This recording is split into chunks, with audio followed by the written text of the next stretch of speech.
We just sang the words, "You are worthy of it all." And I sometimes wonder what it would take and what it would have taken for me to come to that conclusion if I were among the people in the Bible. I sometimes wonder what it would have required for me to believe in God, to believe in Jesus, to get to the place where this man is walking around in my vision and in this town, and then I start saying, you know what, this guy's worthy of it all. Because they were real people who were living back then. If you had some guy who walked around Winston-Salem saying, "Hey, I'm George Washington," you'd probably go, "I'm not sure I believe you." But as Jesus was walking around, as he was teaching, he had people who came from all over the place, and the interactions and the reactions to him came from all over the place. Sometimes he would look up and there'd be thousands upon thousands of people gathered around him. And all he could do was just keep teaching and keep teaching and keep teaching. And other times he'd look up and so many people would be walking away that he'd look to his own friends, the 12 disciples, and go, "Are you guys leaving too? Are you going to be gone tomorrow?" Other people never left his side. Other people stuck with him through thick and thin. And there's some women at the cross were right there next to Jesus going, "I'm not leaving you." And other people would not trust him any further than they could throw him. These reactions came from all over the place. And I wonder who I would have been. What it would have taken for me to believe that Jesus was who he said he was. And it's an important question because we're Christians. Or we're dealing with Christ. We're entertaining the idea of Christianity right now. We're exploring Christianity right now. And one of the things we have to understand is that what we believe, our belief, our faith, is a massive part of our faith as Christians. And if you have your Bibles, open up to Mark chapter 15. We're in Passion Week. This Sunday is actually Palm Sunday, and so 2 weeks ago we learned about the triumphal entry where all the people came and they laid down palm branches for Jesus to ride a donkey into town with, and that came to be known as Palm Sunday. This week it starts here, and by Friday Jesus will be dead. And so this week we're celebrating what is called Passion Week. It's the week where it all goes down. And today we're going to be looking at the crucifixion. And so where we left off last week is right here. It says in Mark 15, I didn't put this up there, but it says, wanting to satisfy the crowd, Pilate released Barabbas. We learned about this last week. And he had Jesus flogged, and he handed him over to be crucified. And so we pick up right here in verse 16. And the soldiers led Jesus away into the palace. Now there's going to be moments that I want your ears to perk up, because all through this passage are fulfillments of prophecies that have been talked about the Messiah for a long time. Right? By his stripes we are healed. By his wounds we are healed. He's been taken off to be flogged. And there's a prophecy about they're going to be bartering over his clothing. He's going to be led away like a sheep before the slaughter. Okay? The soldiers led Jesus away into the palace, and that is the praetorium. And they called together the whole company of soldiers, and they put a purple robe on him, and they twisted a crown of thorns and set it on him. And they began to call out to him, "Hail, the King of the Jews!" And again they struck him on the head with a staff, and they spit on him. And falling on their knees, they paid homage to him. And when they had mocked him, they took off his purple robe, and they put on his normal clothes, and they led him out to be crucified.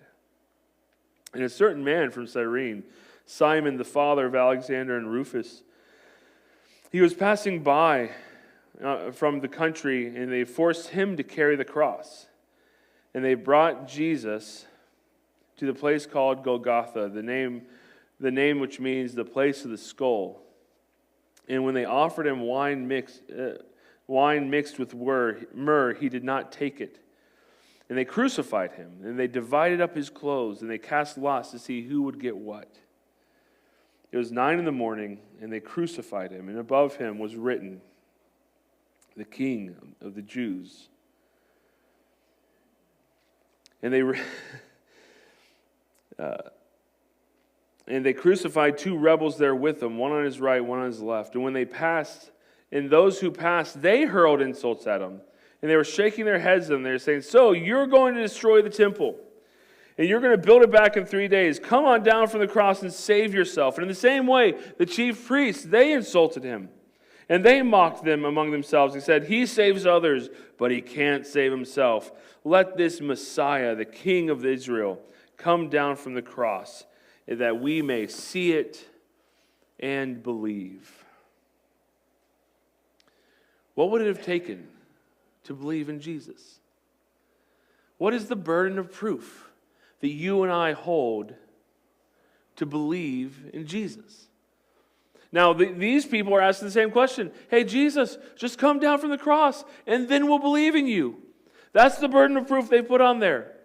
That's what they're saying. They say, hey, listen, I know we just nailed you to the cross, but if you just come back down off the cross, then we all agree, we all promise, we pinky swear that if you do that, we will then believe in you. And here's what I just want to say. Be careful the kinds of demands that you make of God. Be careful the kind of demands you require in order for your belief and your precious standard to be satisfied. I remember watching a debate one time with Christopher Hitchens, and about 15 years ago, the new atheists were all over the place. People were worried they're going to destroy Christianity. They were going to bring Christianity to its knees, and now you have to remind people who the new atheists were because they're old and half of them died at this point. But Christopher Hitchens was in a debate, and he actually said this out loud. Are you ready? He said, there's actually a small chance that Jesus did rise from the dead. Quick side note. Do you know how bad you have to be losing a debate to say that out loud if you're the atheist in the debate? But that's another part of the story altogether. And so he goes, there's actually a small chance that he did do that. And if he did, it still would not prove that he was the Son of God. It still would not prove that. Do you know how unfair that is? To be like, hey, Jesus is going, hey, I'm going to be crucified. They're going to mistreat me. I'm going to be buried in a tomb. And then 3 days later, I'm going to rise from the dead. And that will be the evidence that I am who I said I was. And he goes, yeah, but if you do that, that still won't be good enough evidence. Maybe you could do something else. Maybe you could just, I don't know, make me a billionaire, or open up the sky and just hand me this briefcase full of money, or make it to where my life never has any problems, or do those sort of, maybe if you just do all these other things. Or maybe sometimes our demands go the other direction. We, instead of saying, God, if you do this, I'll believe, we then turn it around and we go, actually, I would never believe in a God who. Oh, I would never believe in a God who would make a moral judgment about this or that. I would never believe in a God who would just sit there and allow hurricanes or tsunamis to kill innocent people. Right? We have these demands. We go, and here's the deal. They're not actually very fair demands. When you sit there and you go, hey, Jesus, I know we just nailed you to the cross, but if you come down off the cross, then we'll all believe in you. What they're saying to Jesus is, hey, Jesus, why don't you just stop the mission, the very purpose you came to earth, and take a giant left turn and do this other thing altogether, and then we'll believe in you. He's going, no, I have a job here. I have a mission I'm doing. I'm aiming for something right now. And when we start talking about, well, if God would have done this or that, or this other thing would have happened, maybe then I would have believed in him. I just want to say, be careful what kind of demands you put. Because we only have the history we have. We only have the events that took place. And if you're not careful, you might look up one day and realize you're a very unreasonable person.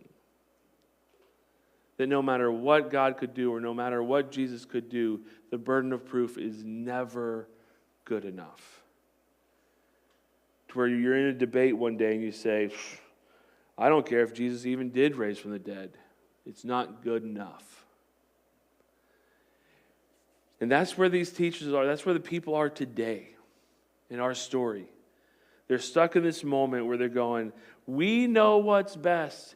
And if you live up to our standard, then we will toss you our little gratitude. Well, then we'll believe in you. And they're the guys that just put him on the cross. Although, you do got to imagine, there's some part of Jesus' brain going, you know what? let's do this. And he just kind of dislodges himself. He's like, all right, let's start walking around. Hey, before I call these angels down to kill you guys, I just want to get a couple of verbal jabs in myself, really make you really feel the pain of what's about to happen. But that's what I would do. That's not what Jesus would do. So good thing I'm not your Savior, because you'd all be dead.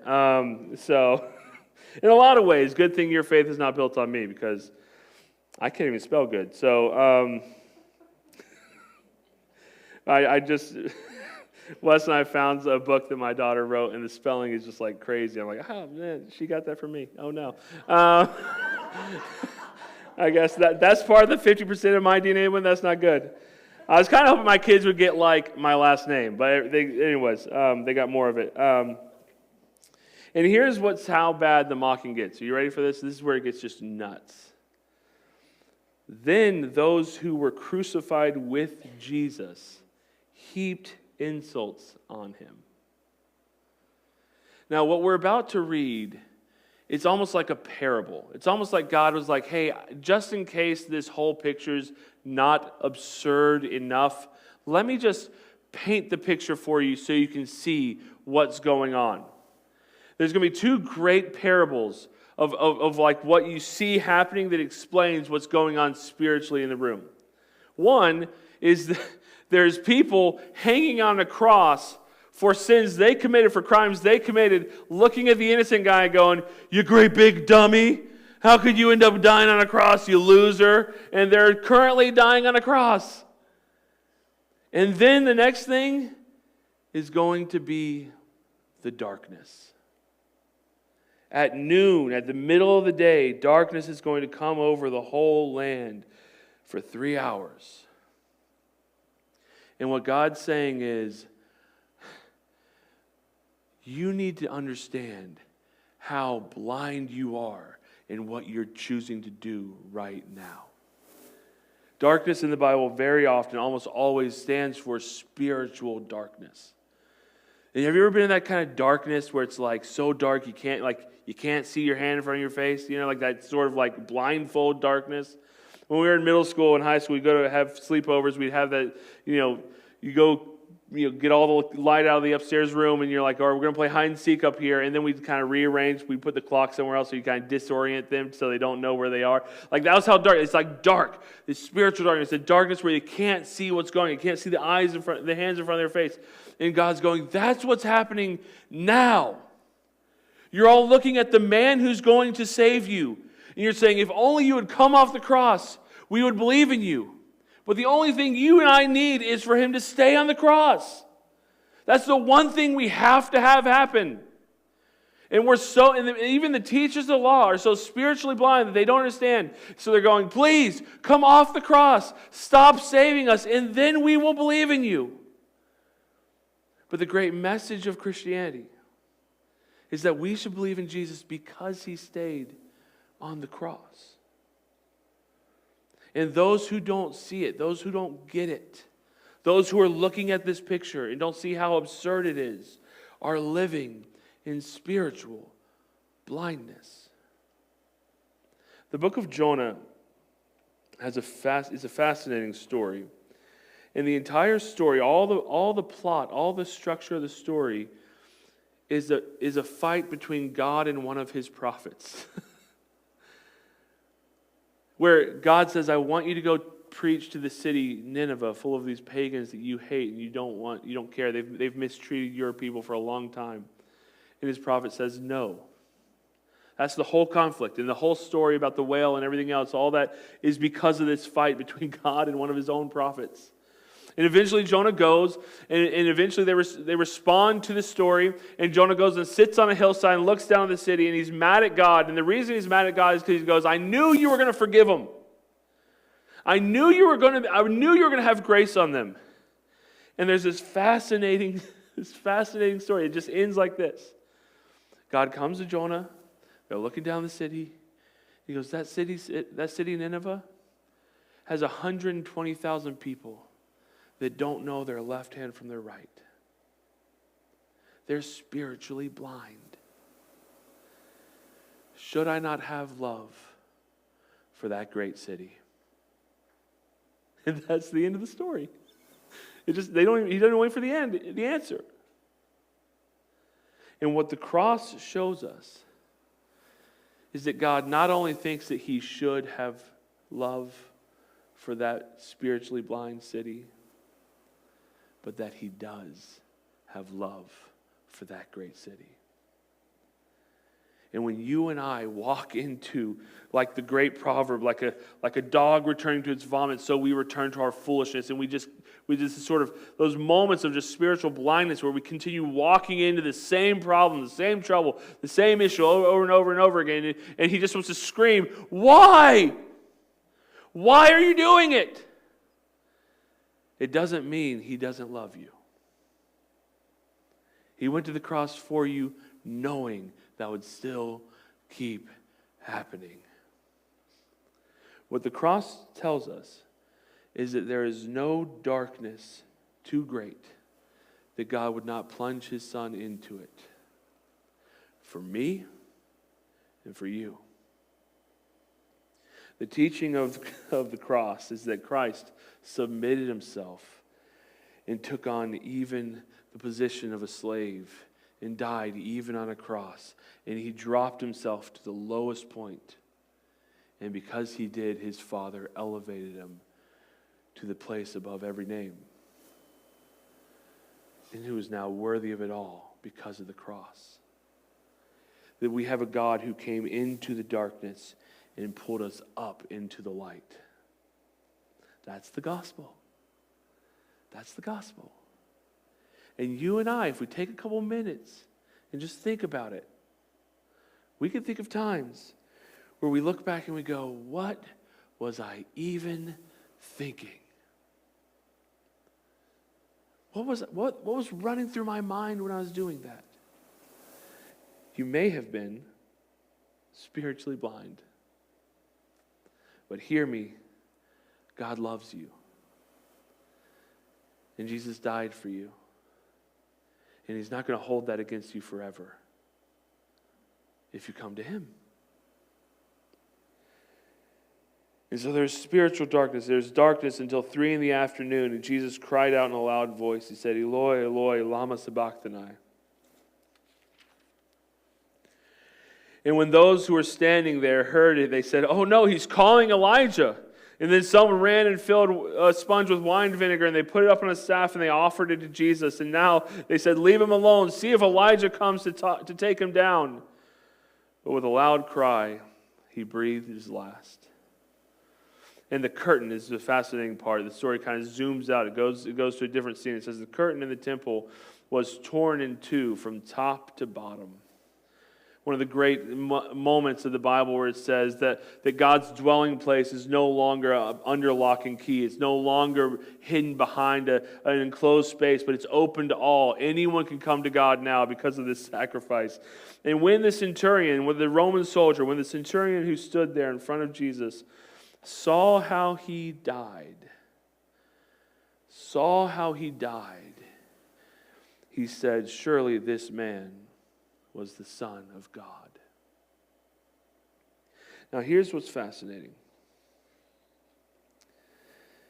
People have been asking all day long, what's the burden of proof? What's the burden of proof? What would I have required? What would it have taken for me to believe in Jesus? What would I have needed to be able to say, okay, I'm going to accept that you are who you say you are? And all throughout the town, you have people going, "Oh, just you're gonna save yourself. Save yourself when we believe in you. Oh, you should have never gone here in the first place." Or prophesy. Who hit you? Who was it that spat on your face? Tell us and we'll believe you. And then you have this Roman soldier who has seen a lot of people die, by the way.